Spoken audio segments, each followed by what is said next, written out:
할렐루야. 오늘 목요일 아침 기도의 본문 말씀은 창세기 9장 18절부터 마지막 절까지 있는 말씀입니다.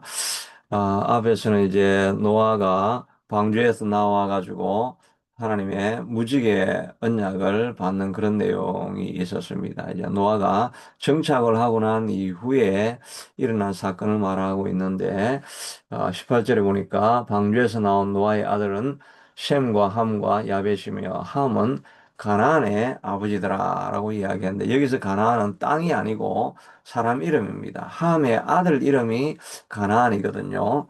아, 아, 그래서 이 가나안이 이제 나중에 이스라엘 백성들이 가나안으로 어, 출애굽해가지고 가나안으로 들어가서 가나안 땅을 정복하게 되지요.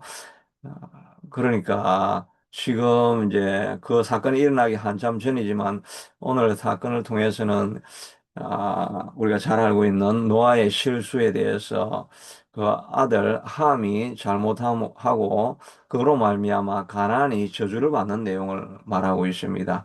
그러니까 나중에 이스라엘 백성들이 가나안 땅으로 정복하게 될 때 왜 가나안을 정복해야 되고 그들이 저주를 받을 수밖에 없는가 하는 그 이야기에 대한 그 전조를 이렇게 오늘 본문에서 보여주고 주려고 하는 그게 이 본문의 의도라고도 할 수가 있습니다.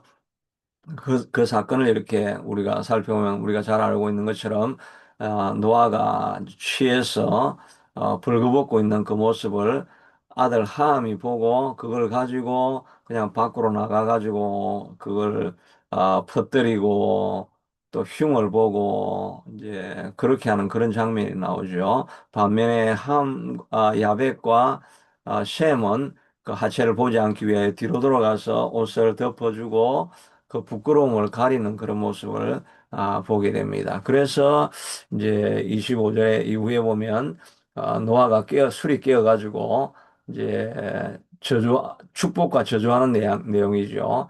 작은 아들이 자기에게 행한 일을 알고 이르되 가나안은 저주를 받아 그 형제들의 종이 되기를 원하노라. 그래서 셈의 하나님을 찬송하더라. 가나안은 셈의 종이 되고 또 하나님이 야벳은 창대하게 하사 셈의 장막에 거하게 하시고 가나안은 그의 종이 되게 하기를 원하노라. 이렇게 이야기해서 셈은 축복을 받고 또 야벳도 축복을 받되 나중에는 셈의 장막에 거하기를 원한다. 이렇게 축복하고 있는 내용을 보게 됩니다. 이 셈, 함, 야벳은 우리가 지도로 보면 좀 더 그 위치를 좀 정확하게 알 수가 있는데 이 셈은 이 아랍 계통 여기가 이란이고 사우디아라비아고 그렇죠. 이 아랍 계통을 다 어, 그 계통으로 퍼져나간 종족이 셈 계통입니다. 그리고 야베스는 이 유럽 계통의 사람이 되어지죠. 반면에 함은 이렇게 아프리카 계통에 있는 사람으로 이렇게 번져나가게 됩니다. 그런데 이 아프리카 계통인데 이 함은 요 가나안 지역, 요 지역까지도 포함해서 여기는 뭐 아프리카는 아니죠. 그러나 하여튼 가나안 지역을 포함해서 아래쪽으로 나중에 세월이 지나면 아프리카 계통의 사람들이 되는 것이 이제 함의 후예라고 할 수가 있습니다. 그런데 이 함이 함의 계통이니 가나안이 저주를 받는다 이렇게 되어 있죠. 그래서 이 셈의 종이 될 것이다라고 했는데 이 셈은 이 아랍 계통인데 특별히 그 안에서 이 아브라함이 어디에서 출발합니까? 이 아브라함이 여기에 우르 지역, 메소포타미아 지역에 있는 이 우르에서 출발해서 나중에 가나안 땅을 정복하게 되어지고 그러니까 이 아브라함, 셈의 종이 되는 것이 가나안이 되는 거죠. 그리고 또 하나 보면은 이 야베스 족속은 그 형통하게 되어졌다가 나중에 셈의 장막에 거하기를 원한다라고 이야기를 했습니다. 그러니까 이 유럽 모든 계통이 사실은 셈의 계통이니까 그 셈의 장막 이렇게 되어지니까 거기가 바로 아브라함이 있는 바로 나중에 메시아 계보가 되죠. 예수님의 장막에 거하게 되기를 원한다라고 했습니다. 그래서 나중에는 여기가 다 예수님의 장막 안에 거하게 되어지니까 유럽이 더욱더 풍요하게 되어지고 반면에 이 아프리카 계열에 있는 사람들은 좀 험한 삶을 살게 되는 이런 것들이 그 기원이 바로 이 노아의 사건을 통해서 드러난다 하는 것을 우리가 알 수가 있게 되는 거죠. 특별히 셈의 장막에 거하게 하시고라고 했는데 셈의 장막은 방금 말한 것처럼 바로 예수님의 장막, 예수님의 은혜 안에 거하는 나라가 될 것이다라고 이야기를 하고 있습니다. 그러니까 유럽이 번성하고 풍성하게 된 그 근거에는 바로 예수님이 의 장막 안에 거하는 예수님의 메시지가 그 안에 거하는 나라가 될 때 형통하게 된다는 것입니다. 우리가 알고 있는 것처럼 뭐 유럽은 처음에 형통한 나라가 되어졌고 그 복음이 또 더 전해가지고 영국으로까지 번지니까 영국이 형통한 나라가 되어져서 나중에 18세기, 19세기에는 그 조그만 나라, 섬나라, 그 날씨도 좋지 않은 그 나라, 자원도 없는 그 나라가 전 세계를 지배하는 그런 나라가 되어지게 되는 것은 셈의 장막, 예수님이 그의 장막을 털고 교회가 풍성해지니까 그 나라가 전 세계를 지배하는 나라가 되어지지 않습니까? 그러니까 나라도 바로 셈의 장막, 예수님의 은혜 안에 거할 때 그 나라도 풍성해지고 가정도 풍성해진다 하는 것을 우리가 알 수가 있죠. 그러나 최근에 우리가 자주 이야기를 하게 되지만 영국이 지금 점점 몰락이 되어가지고 인류 국가에서 이류 국가, 삼류 국가로 지금 계속 떨어지려고 하는 그런 위기 가운데 있는 것을 보게 됩니다. 그것은 그전까지는 아, 그 교회마다 사람이 가득 차게 되어지고 교회가 가장 왕성했던 나라가 바로 영국이라고 할 수가 있지요. 가장 유명한 설교자들 이런 설교자들이 다 영국에서 나오게 되어지고 또 영국의 유명한 신학교들이 세워지게 되어지고 잔 낙스를 비롯해 가지고 믿음의 명장들이 다 그 영국에서 나오지 않습니까? 교회가 왕성해지고 모든 사람들이 교회로 나아가게 되니까 아, 그 나라가 세계를 주름잡는 그런 나라로 풍성한 나라로 변화되어 가는 것을 보게 되는 것입니다. 그러나 최근에는 우리가 알다시피 뭐 유럽 모든 교회들도 마찬가지겠지만 영국도 교회가 지금 계속해서 비어져 있는 것을 보게 됩니다. 그래서 어떤 유튜브를 보니까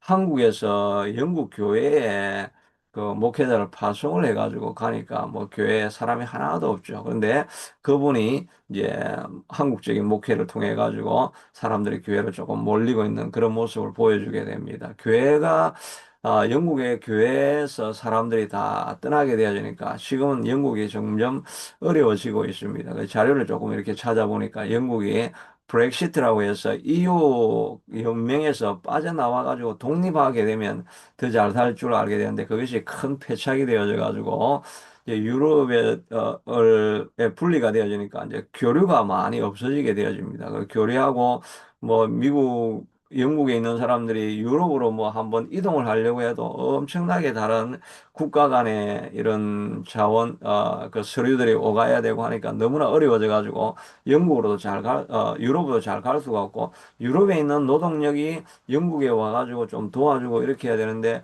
이 지나오는 과정들이 너무 복잡하고 어렵고 하니까 사람들이 안 옵니다. 그러니까 노동력이 점점 없어지게 되어지고 또 거기에 있던 자원들을 가지고 기술을 위해서 자꾸 투자를 해야 되는데 그거는 이제 국가의 그 복지를 자꾸 요구를 하니까 막 복지하는데 돈을 그게 다 써버리고 기술 개발하는데 돈을 안 써버리니까 생산 어, 그, 율이 엄청 낮아지는 것입니다. 다 그냥 기술력, 기술 집약적인 이런 일을 하게 되면 조그만 노동을 통해 가지고 더 많은 그 부가가치가 생길 수 있게 되는데 기술이 없으니까 그냥 노동력으로, 값싼 노동력으로 사람들이 하게 되니까 생산력이 이 다른 유럽 국가에 비해서도 엄청 떨어지는 것을 보게 됩니다. 많이 노동을 해도 얻는 게 적어지는 그런 나라가 되어지고, 그 다음에 또 계속 노동조합에서는 데모를 하게 되어지고, 이런 일들이 계속해서 일어나게 되죠. 그러면서 또 국가의 리더십이 없어가지고, 최근 2년 전간에 막 총리가 뭐 6번이나 바뀌고 하는 이런 어려움들을 당하게. 그러니까 이런 어려움들이 계속 일어나면서 국가가 점점 주저앉게 되는 것입니다. 뭐 사회 현상적으로 그렇게 분석을 할 수 있게 되겠지만, 그러나 우리가 알고 있는 근본적인 이유는 사람들이 셈의 장막, 예수님의 은혜 안에 머물러야 되는데 교회로 사람들이 다 떠나가 버리니까 결국 교회가 주저앉는 것을, 나라가 주저앉는 것을 보게 되고, 유럽도 마찬가지로 그런 어려움들을 지금 계속해서 당하고 있는 것을 보게 됩니다. 우리의 나라도, 카나다도 마찬가지고, 하나님이 주인이 되어지지 아니하고 사람들이 교회를 떠나게 되어지면 나라도 점점 무너지게 되는 것을 보게 됩니다. 가정도 마찬가지 아니겠습니까? 가정에서 자꾸 어려움들이 생기고, 또 자녀들의 문제가 생기고, 부부간의 갈등이 일어나고, 이렇게 가정에 점점 어려움이 생기는 근본적인 이유가 무엇이겠습니까? 예배가 가정에서 떠나가게 되어지면 이것저것 잡다한, 생각하지도 못했던 그런 문제들이 일어나게 됩니다. 그 근본에 있는 것은 바로 우리가 예배에 집중하고 예배를 삶의 중심으로 삼고 예수님과 동행하는 삶을 살아가기를 부모가 결정하고 살아갈 때, 그때 문제들이 다 봉합이 되어지고 문제가 사라지게 되어지는데, 예배를 중심에 삼지 아니하고 예수님이 가정의 터가 되어지지 아니하면 알지 못했던 균열들이 일어나게 되어지고, 또 질병이 찾아오고 재정적인 어려움이 찾아오고, 어, 자녀에게도 문제가 일어나고, 이럴 때 우리가 정신을 차리고, 우리 가정에 예배가 떠난 것이 아닌가. 우리 가정에 예수님이 중심이 되어야 될 텐데, 이 예수님이 떠난 것이 아닌가. 그것을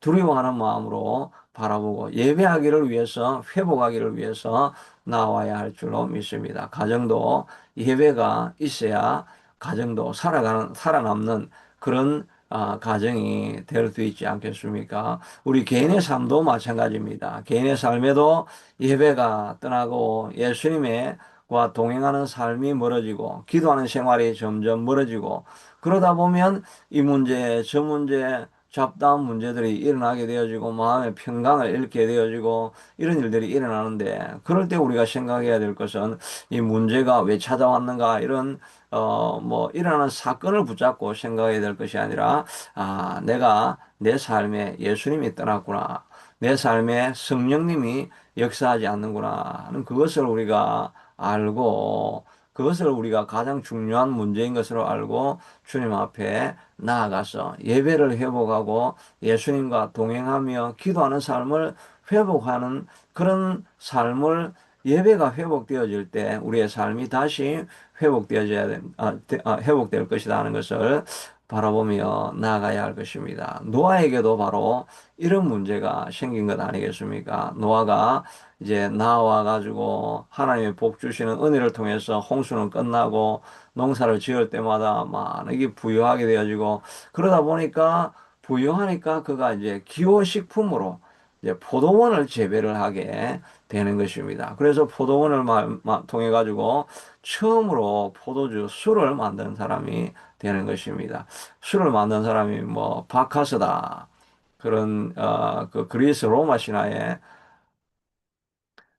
바카스다, 뭐, 이런, 바카스 신이다, 이렇게 이야기를 하는데, 그런, 그, 그리스 로마 신화는 이 노아에 비하면 뭐 몇천 년 뒤에 일어난 사건이죠. 그러니까 아무도 없을 때 맨 먼저 인류 처음으로 있었던 사람들이 노아 가족인데, 그 포도원을 재배해가지고 포도주를 만든 사람이 노아입니다. 술을 만든 사람이 노아입니다. 그 노아가 이건 기호식품이 아닙니까? 자기가 잘 풍성하게 잘 먹고 사니까 이제 마음이 평안해지니까 취하고 나를 즐기자 하는 쪽으로 나아가서 술을 먹고 취하다 보니까 결국은 이런 수치스러운 일을 당하게 되어지고 이 사건 때문에 자기 아들 중에 함과 그의 아들 가나안 족속이 저주를 받는 일이 일어나게 되는 것입니다. 가정 안에 저주가 일어나는 사건이 일어난 게 무엇입니까? 이 노아가 하나님과 늘 동행하는 사람 아니었습니까? 당대의 의인이었고 하나님의 말씀을 무엇이든지 순종하는 사람이었고 이러다가 풍요하니까 물질의 축복이 찾아오게 되니까 그러니까 그 안에 저주가 같이 찾아와서 어려움을 당하게 되는 거죠. 수치스러운 일을 당하게 되는 거죠. 그러니까 우리가 축복이 찾아올 때 복이 찾아올 때 정신을 바짝 차려야 되는 것입니다. 정말 어렵고 힘들 때는 하나님 앞에 가까이 나아가서 하나님의 도움을 구하게 되지만 풍요가 찾아오고 평안하다, 안정되었다라고 생각이 되어질 때, 일어섰다고 생각되어질 때, 그때 넘어지는 일들이 찾아오게 되는 것입니다. 그러니까 우리가 하나님께서 왜 우리에게 복을 허락하지 않으시겠습니까? 풍요와 풍성을 하나님께서 왜 우리에게 허락하지 않으시겠습니까? 우리가 믿음 안에서 단단하게 되어질 때까지는 하나님께서 우리에게 풍요를 허락하실 수가 없는 것입니다. 풍요하게 해주면 타락할 것이 너무나 분명하고 그 본성에서부터 우리가 죄인인 것을 하나님께서 아시기 때문에 죄를 이길 수 있을 만큼 우리가 단단하게 되어질 때까지는 하나님께서 우리에게 풍요를 허락하지 않으실 수 있는 것입니다. 그러니까 풍요를 구하기 전에 어려운 시간에 하나님을 끝까지 붙들고 기도하고 예배하고 하나님만을 찾아가는 그런 삶으로 우리가 단단한 인생이 먼저 되는 것이 필요하지 않겠습니까?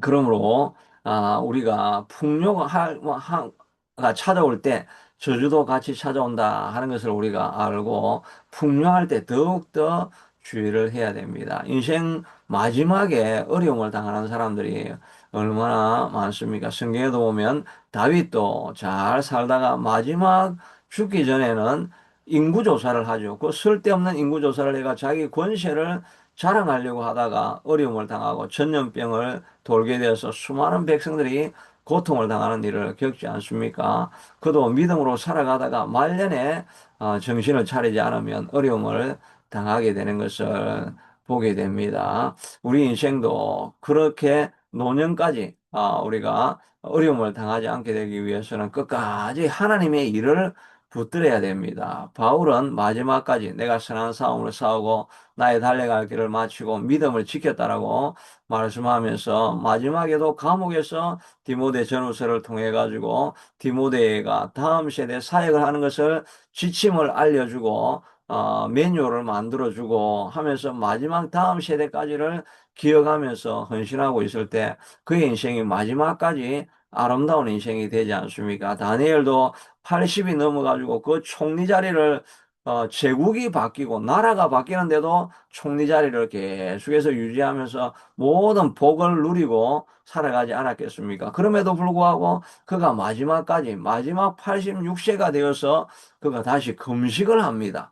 금식을 하면서 이스라엘의 미래를 보여달라고 이렇게 이야기를 하고 그를 통해서 계시를 받아서 다니엘서의 그 계시가 계속해서 기록되어 있지 않습니까? 그가 풍요함에도 불구하고 이 다니엘이 끝까지 흐트러지지 아니하고 말년에 금식하면서 하나님 앞에 기도하며 동행하다가 그의 생을 마감하는 그런 역사를 보지 않습니까? 그 다니엘이 그렇게 한 것은 그가 우리가 알고 있는 것처럼 왕이 다른 데 절하면 다른 데 기도하면 망할 것이라는 것을 알고도 그가 그 모든 어려움이 있을 것을 알고도 하루에 3번씩 그가 잊지 아니하고 예루살렘을 향하여 난 창문을 열고 기도하는 그런 생활들을 감당하니까 그가 그의 말년도 아름다운 생활을 에피소드와 간증을 남기고 가는 인생이 되지 않습니까? 우리도 마지막 말년이 될 때까지 긴장을 늦추지 아니하고 하루에 세 번씩 기도하며 나아가는 역사가 일어났습니다. 우리 아침에 기도하면서 나오는 이 자리도 잊지 아니하고 계속해서 나와서 말년에 끝까지 마지막까지 신앙을 잘 지키고 하나님 앞에 칭찬받고 또 주변에 있는 사람들에게 가족에게 복을 전달할 수 있는 그런 그런 우리로 노년을 맞이할 수 있는 우리가 될 수 있게 되기를 축복합니다. 하나님 감사합니다. 우리가 뼛속까지 죄인이어서 풍요하면 죄를 지을 수밖에 없는 그런 존재로 살아가고 있습니다. 날마다 마지막까지 경건한 삶을 잃어버리지 않게 되도록 다니엘과 같이 하루에 세 번씩 간절히 기도하는 그런 인생을 통해서 하나님을 마지막까지 찾는 인생을 통해서 우리가 복을 누리는 인생이 될 수 있게 하도록 축복하여 주시고 자손들에게 아름다운 간증을 남길 수 있는 우리가 되게 하여 주옵소서. 예수님 이름으로 기도드리옵나이다. 아멘.